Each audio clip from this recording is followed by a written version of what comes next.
morning. Good morning.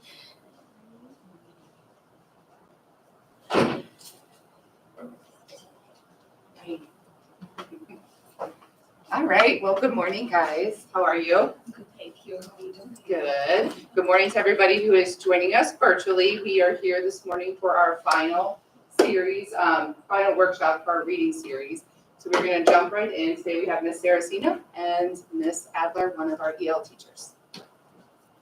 Good morning, everyone. Really glad that you all could join us this morning. So, yeah, as Dr. Kushchuk mentioned, this is our last session. Where after today, we'll have covered all the main areas of literacy instruction. So today we are going to focus on vocabulary and comprehension. So just to take a little step back to review what we've already covered, there are essentially 5 pillars to literacy instruction. So the first one we went over during the first session is phonemic awareness. So phonemic awareness is basically the ability to hear the sounds in our language and manipulate them to make words and to hear the different sounds in the words, so the letter sounds.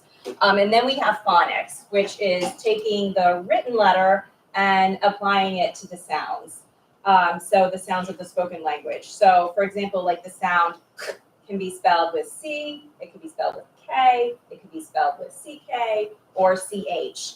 And then phonics also encompasses like decoding, so blending the sounds together to make the words so students are able to decode unfamiliar words. Next, we have fluency, and fluency we talked about during the last session. And in a nutshell, fluency is the ability to read like we speak. So we're able to read at a quick pace with good intonation and expression as we read. And then today we're going to talk about vocabulary and comprehension. We're going to start off with vocabulary.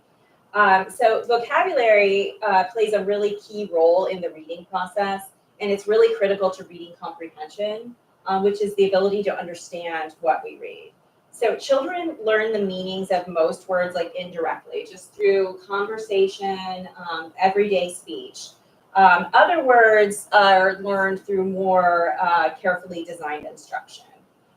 So beginning readers must use the words that they hear orally. They must use the words they hear orally to make sense of the words that they see in print.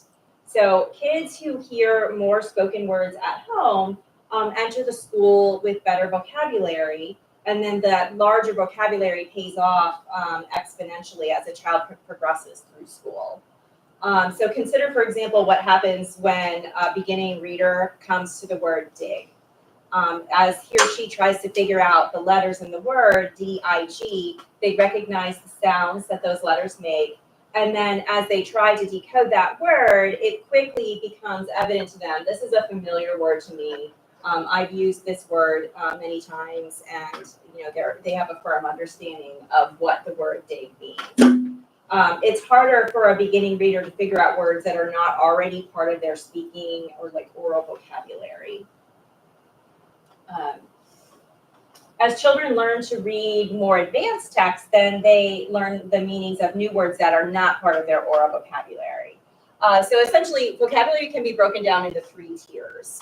So tier 1 vocabulary are just your very basic words that are used by students in everyday conversation. So cat, dog, teacher, just very basic words that they just learn through conversation speech at home. Tier 2 vocabulary are a little bit more complex words that students encounter in text that they often need direct instruction on. So words that they might not be familiar with the meaning of, like adequate, adjacent, ambiguous. So those are the type of words that teachers look at before we're asking students to read. We want to look for what tier 2 words do we maybe need to pre-teach so that students can understand the meaning of the text. And then that helps them build their vocabulary. And those are a lot of the words too, like when they're asking a question, maybe in a like a test or something, like compare and contrast, or words that you necessarily don't use in everyday language, but then to help them understand what the question is asking, we need to teach those sorts of words too. And EL teachers kind of really focus in on those words so that kids understand what we want them to do with the question. Right.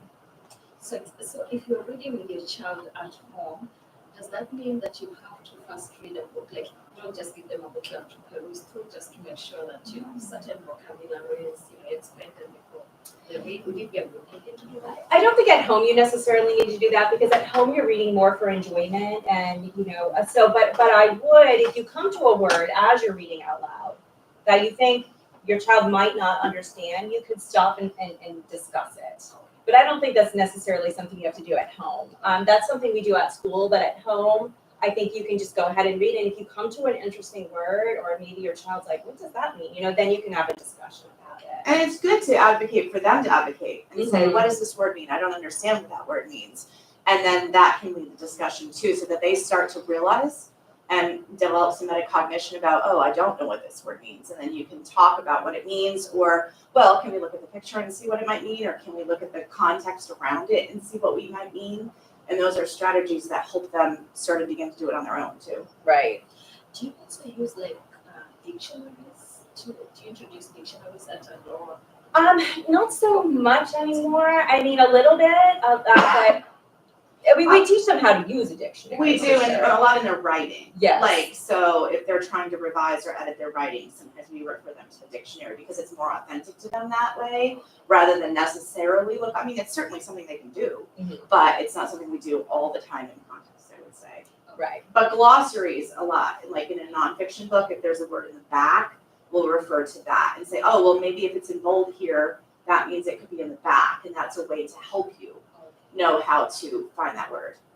Yeah, so teaching them how to use those tools that are available to them, it would be really helpful. It's also really helpful if if you're explaining one of those types of words to your child, and then to really get to see if they really do have a firm understanding. Can they put that word into a sentence of their own? That's the next step up, to make sure that they're really understanding.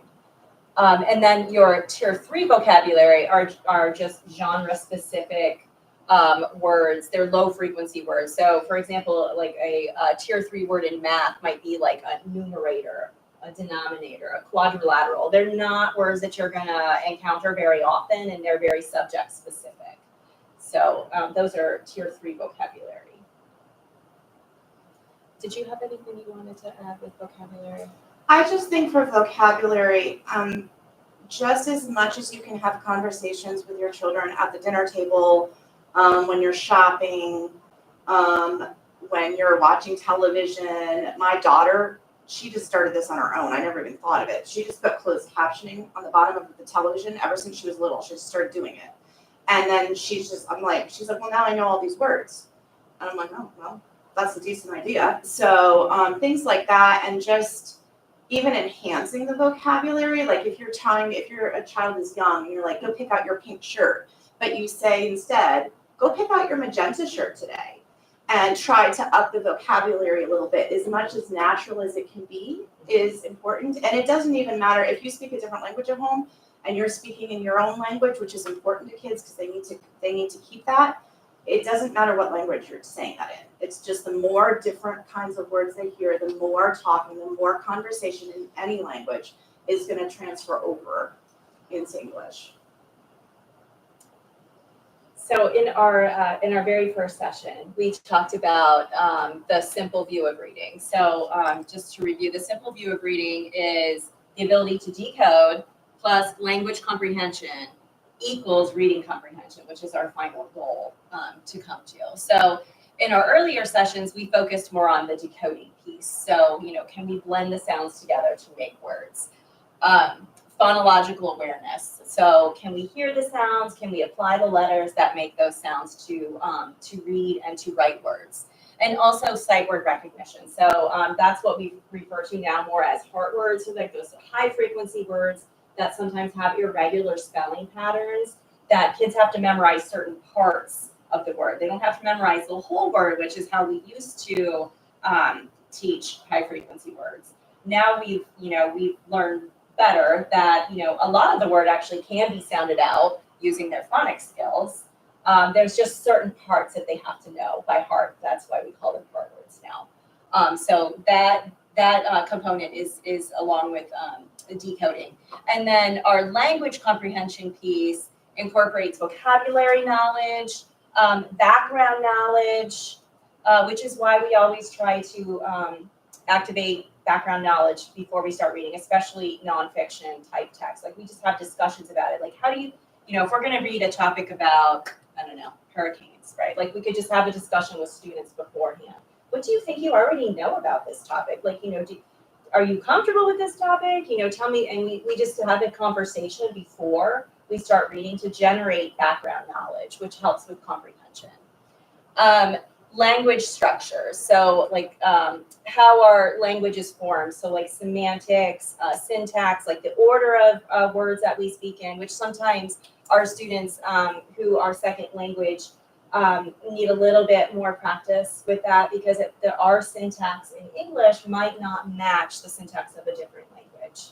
And that's just very common errors that they pick up as they acquire more and more English. A lot of times you'll hear like pronouns, like her going to the store, just little things like that. Even like when they're little, right? Right. Like when you talk about 3 and 4 year olds who are starting to talk, they talk like that too, right? Right. Because they're just, and then you just naturally say, well, she's going to the store, and they naturally acquire it.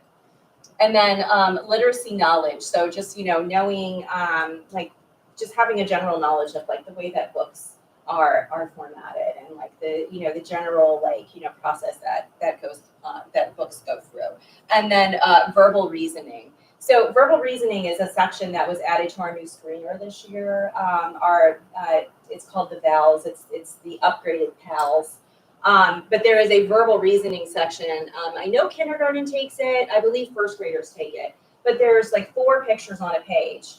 And the teacher says to them, point to the box under the circle, right? And they have to find the picture of those 4 choices that shows a box under a circle. So that's the verbal reasoning piece.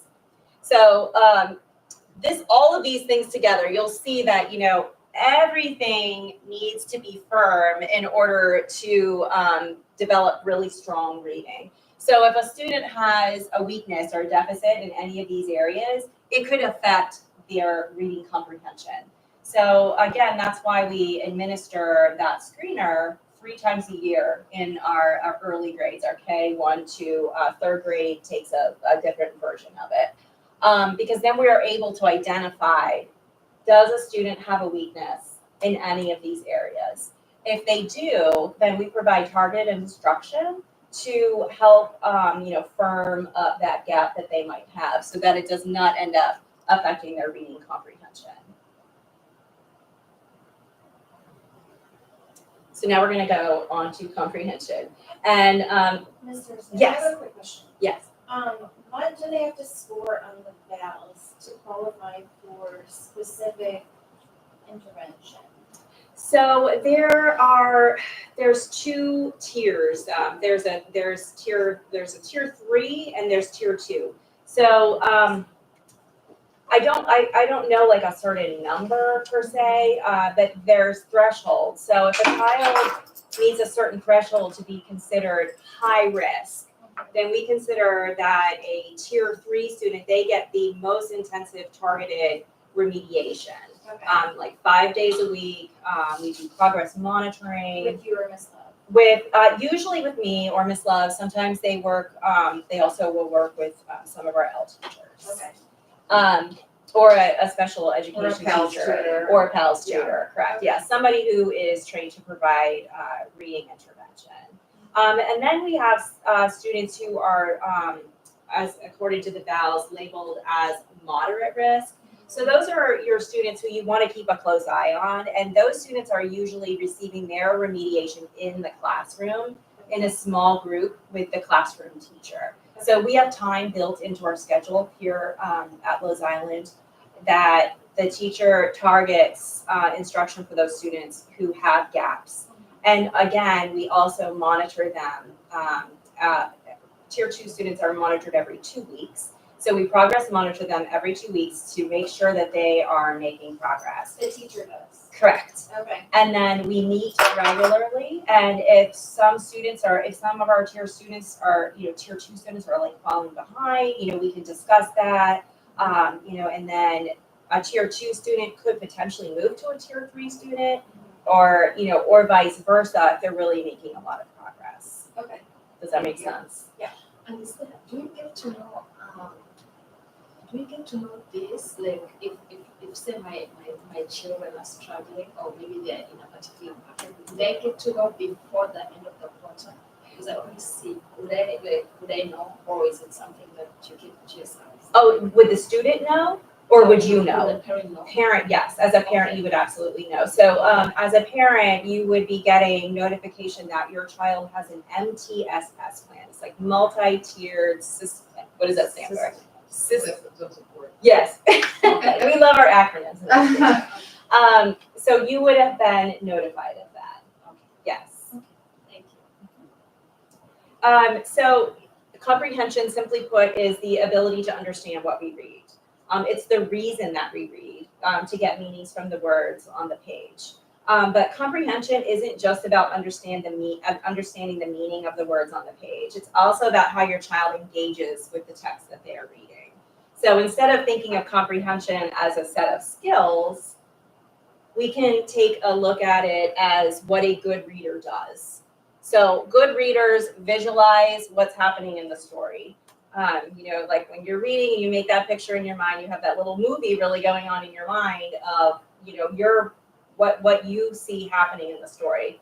I know that usually if I watch a movie of a book that I have read, I almost always like the book better because I formed my own picture of what I think the characters look like, what I think is going on in the story, and it oftentimes doesn't match what somebody else's view of the story is. So visualizing is very important for students to be able to really enjoy and get meaning out of what they're reading.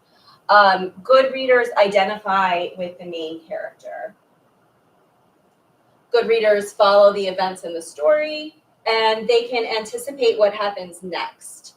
And part of that in the beginning, before we even start reading, is like making a prediction, right? It gets students thinking about what they're going to be reading, and maybe, that helps with anticipating what happens next. Sometimes students really struggle with that.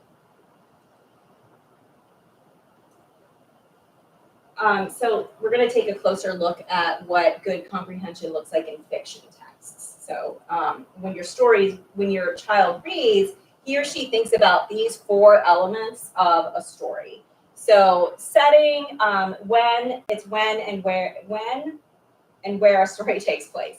So, does the story happen in a real or an imaginary setting?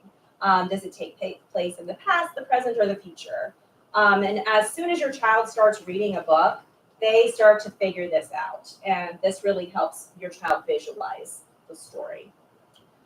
Characters are at the heart of every story. So your child needs to understand who the characters are and why they're acting the way that they do. A good reader is curious and asks questions like, what is this character like? How is the character like me or not like me? And that is one big push we have had in recent years of trying to get books with more diversity so that every student has the ability to connect and see themselves in characters. And also, how does that character change? Usually the character grows in some way throughout the book. So how is the character changing throughout the story? I've noticed too with the SEL lessons, because they hear a lot of the vocabulary of, different sorts of characteristics of people and their emotions, that's really helped with their understanding of characters and stories, because they use a lot of the vocabulary from the SEL lessons to talk about empathy or to talk about that character's feeling frustrated, and they have some sort of background knowledge from discussions of the SEL things to then relate to the characters. Right. So. And then we have plot. So plot, simply stated, is what happens to the characters during the story. So it gives the story its structure, and your child will follow what happens in the beginning, the middle, and the end of the story. So, are the characters facing a problem in the beginning of the story? What's going to happen next? How does the problem get solved? And then finally, we have theme. And the theme is the big idea that holds the whole story together. So it's what your child takes away from the story. So good books for young readers explore rich themes that your child can identify with. So like friendship, overcoming fears, and growing up. And this is where your child finds real meaning in stories. So that's what good comprehension looks like when we're referring to fiction text. So how do readers develop good comprehension? Your child is going to need good decoding skills. So going back to the beginning, right? They need that strong phonemic and phonics to have good decoding skills. Then comes fluency. So reading accurately and at a good pace really frees up your child to pay attention to the meaning of the story. Your child will need a strong vocabulary to understand the words in the text. And really, most importantly, your child needs to do lots of reading. This is hands down the best way to build strong comprehension. So when all of these skills come together, it sets your child up to think deeply about what they're reading and engage with the meaning of the story. And I don't think that necessarily has to mean just books, you know? Right. Reading map directions. Yep. Reading at the store and comparing prices of things, or Yes. looking for a grocery list. Cooking and having children follow the instructions of cooking. Right. So that they're following step-by-step instructions, and then they've got a really solid understanding because it's relevant to them. Right. So Yeah, even when you're in the car, you know, like just Signs, signs. You know, I mean, most kids, even from a very, very young age, can recognize, you know, McDonald's. I mean, they might not, you know, environmental print like that is really important as well. And audiobooks do help with Yes. comprehension as well. Yes. Podcasts, yes. Absolutely. Yeah, so it's not like your child has to sit down and read for hours at home every night. That's definitely not the message I'm trying to send. But reading at home is important. Reading to your child is very important, and it also just really helps them develop like a love of reading. But yes, absolutely, audiobooks. If your child wants to just listen to it, you know, maybe you're on a car trip, you want to listen to a book on audio. All of those things count as reading. Definitely that listening comprehension piece. If they have strong listening comprehension, that will help them immensely with reading comprehension. Any other tips on good decoding skills or things to help them? I do have a link at the very end that I'm going to share with everybody, and it's got lots of things that you can do at home to help. And actually, I'm doing that. So what can I do at home to help my child? So we've talked about, you know, reading at home, obviously. Anything like that will really, really help your child out. Summer's coming up. The public libraries always have a great summer reading program. I mean, it's one of the like really fond memories that I have with my son when he was young growing up. You know, we would go to the library every week. He was part of we would do the reading program. The library also has great programs like all throughout the summer, free things that you can attend. Not just story time, they have a lot of fun activities. So I would really encourage you to check that out at the what's the local library here? Sterling, the Cascades Library. Well, really any of the libraries, you can go to any of the libraries in the county. They have great programs for kids throughout the summer and a good reading incentives as well. And we always have something here at the school too for children to read over the summer. But I did want to share, there's a QR code here. And then I'm going to let you guys scan that if you'd like. But I'm actually I'll go back to it. I want to click and just show you what this link. And if you don't get it today, it'll be in my Sunday newsletter, just like it always is. The presentation will be linked as well as the recording of today's session. So when you click on this link, there's activities that you can do at home for all of the areas of reading that we have covered from the very beginning. So phonological awareness. These are mostly going to be, I'm going to click on everything. Oh, wait, can I do that? Can I click on here? Will it open So, it? Oh, it does. Okay. So you'll see there's activities you can do at home. and then, you just, so K through 2, targeted skills are isolating the beginning sound. You can do this activity at home. So just one example, help your child pick out the first sound in words, an important step in learning to read. So give your child 1 minute to name as many objects, people, foods, etc. that start with a given sound, such as S. This would be a fun game you could play too, just like at a restaurant while you're waiting for your food. So just some really great ideas that they have here. They have a suggested grade level, but if your child is in an older grade and they struggle a little bit with some of these skills, they can certainly do this as well. So that's just one area. I don't know if this is going to take me all the way back. I think we'll just go back to the, yeah. Okay, good. All right. And then we have some phonics. Most of these, I believe, are also going to be K through 2. But again, that doesn't mean that an older student cannot participate in these activities. And this is where the decoding comes in. This is Yeah. decoding, yes. So there are lots of activities on here for decoding. So let's just, if we're on the go, like we don't need to be home when we're doing these activities.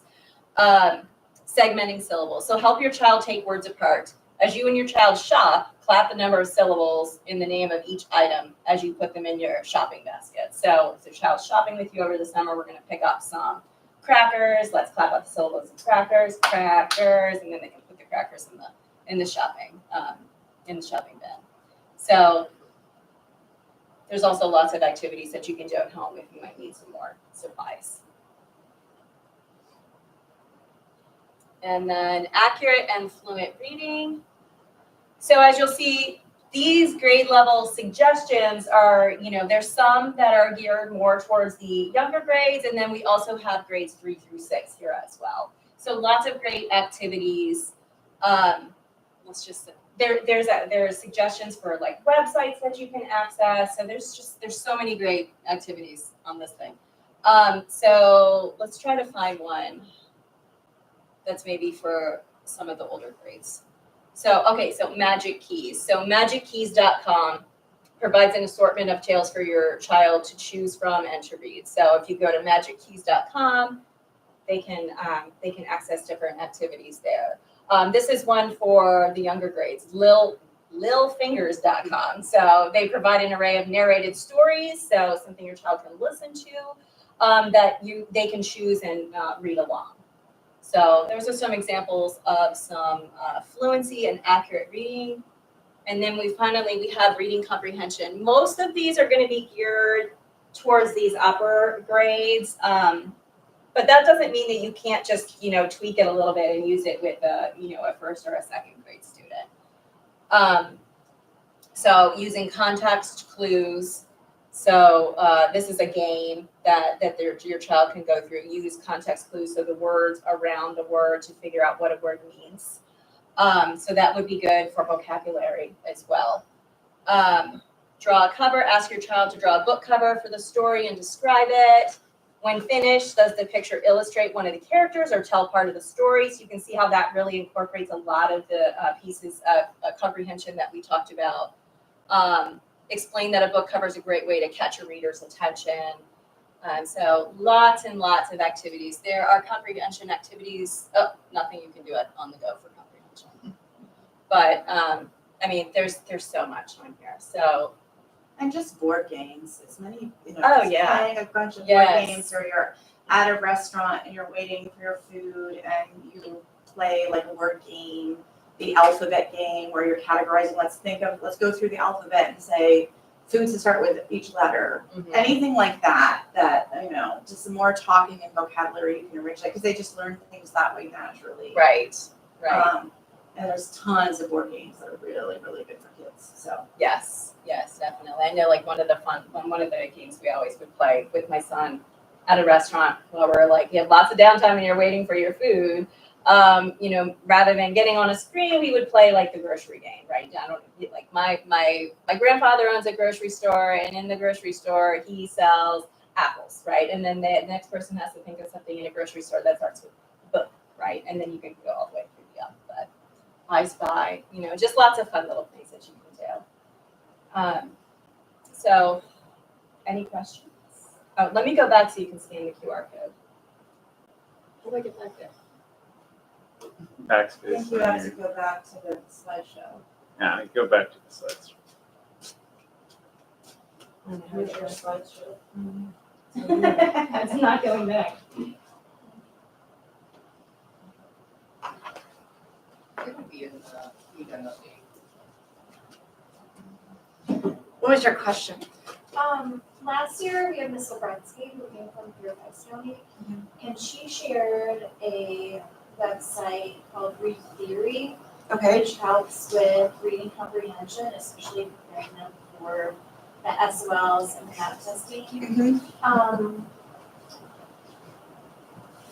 Do you have a system within the grades to share resources they get to other teachers? Because I feel like my second grader could be using it. Like, when it came to that time of the year, I asked Ms. Griffiths if she could set up a logon for my daughter to help her with fourth grade. Because I feel like they are, especially if they're coming from different school districts, they have different resources. Do you have a system in place where they can share that? We don't really do like that website that you're talking about. I'm familiar with that. Okay. Are you familiar with Read Theory? I'm not. I just know that everything has to be approved. Before we can share it out, it has to be approved by Loudoun County, correct? So we have to go through those channels. Are you Higher thinking about reviewing for like SOL tests? Yeah, it's a reading comprehension specific website. It's been really great. It adjusts the questions based on her answers. So if she gets a bunch wrong, then it'll go down a couple levels. If she gets it right, it'll make it harder again. Is it free? Do you know, or is it just? I would imagine so if they're setting her up with all. Yeah, They're it's just free. setting her up. It's Okay. free, K Okay. 12, and then We'd have it's, to ask. and I didn't Lincoln. do it, it's really good. It's reading comprehension worksheets and tests, which is exactly the spot where we are having trouble. It's been great. And my daughter loves it. I find reading comprehension kind of hard to teach as a parent. Yeah. I don't know. It looks like it's free and you can set up an account. Okay, and That's- just as a I parent, mean, I guess I that's haven't from 2 checked that. seconds on the website. Yeah. Okay, Yeah, that's not something that okay. I'd be But exploring that. Kind of to answer your question, we do have vertical alignment meetings. Actually, we just had one yesterday after school, where our staff gets together with the grade below and above and kind of does exactly this, shares information, what's working, what are you noticing that students might be lacking coming up, what are they doing well, what can we continue to do, make them grow. So we do have that. And oftentimes teachers will share things with us during CLTs, and then we put it in our newsletter and like, hey, here's a great resource. Okay, So not an official, yeah, but very much so that takes place all throughout the year.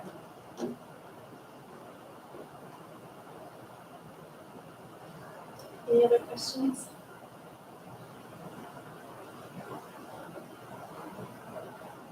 Well, thanks for joining us. I'm really glad. I mean, I see some familiar faces who I think have been here from the beginning. So it's great to be able to share, the direction that we're moving in literacy instruction in this county and here at Lowe's Island. So I think we're in a really good spot here. Our teachers are passionate about what they do, and we have a lot of support systems in place for students who need an extra boost. So we're excited to just to continue moving forward with your students. I think moving forward with next year with us having a brand new reading curriculum, we'll kind of hold workshops similar to this, but the topics might look a little different as we, as a staff and a county, learn more about HMH and dive into that. We'll be able to provide more information to you all about what does it look like in our school now with our reading instruction. So look for that. I know that we've been given some feedback about wanting something similar to this with some other subject areas like math, behaviors, things like that. So we're definitely working on creating more parent workshops around topics that you guys have requested. So we appreciate you guys being here today. And you guys have structure, I mean, all this is great because it's instructional design, somebody's already got it, you're sharing ideas. But if there's any potential to put out a survey to say, hey, my kid's having trouble decoding media sounds, which sounds like just a very niche thing, but it's hard to get over to it, or somebody's having trouble with digraphs. I'm not saying, I know that you've got so many parents, but you might get some focused attention to where people are able to self-identify, and then my belief is you'll get more uptake. And one important update I don't think we had at the last one is that the county did officially adopt the 3 through 5 curriculum for next year, and it is the same curriculum as we adopted for K through 3, which I think is going to be, K through 2, which I think is going to be huge for, for continuity. But it's the HMH, yeah, Houghton Mifflin, correct. So the entire school will be adopting the new program next year. So it's not going to be a separate program in K through 2 as it is in 3 through 5. It's going to be continuous. So I think that that's really going to help out a lot. Thank you guys. Thank you so much. Thank you. Wonderful. Thank you.